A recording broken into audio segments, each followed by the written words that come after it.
Un ch'tio café. Que votre conduite ne soit pas inspirée par l'amour de l'argent. Contentez-vous de ce que vous avez, car Dieu lui-même a dit « Jamais je ne te lâcherai, jamais je ne t'abandonnerai ». De la lettre aux Hébreux. Souvent, pour bien des gens, se contenter de ce que nous avons ne reflète pas un idéal de partage et de fraternité, mais suggère plutôt une sorte de résignation. Vivre de peu, ce n'est pas dans l'air du temps. Pourtant, il peut toujours exister de la fraternité quand les besoins restent supportables.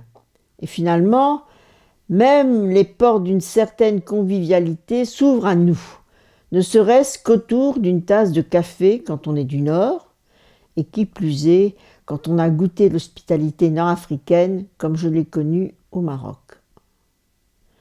Que serait une société sans échange ni solidarité ? Pour moi, la plupart du temps, c'est en aidant mes concitoyens salariés à découvrir comment bénéficier de la protection du Code du travail ou en les assistant lors de sanctions disciplinaires pouvant aller jusqu'au licenciement que j'essaye de servir.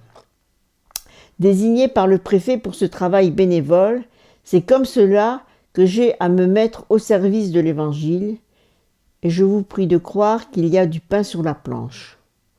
Au-delà de la perspective de la sanction disciplinaire dans le travail, se dévoilent bien des situations de fragilité matérielle. Vous découvrez beaucoup de faiblesses psychologiques et de détresse humaine. Portez les fardeaux les uns les autres, et vous accomplirez la loi du Christ Jésus. De quoi alimenter des nuits sans sommeil et notre prière.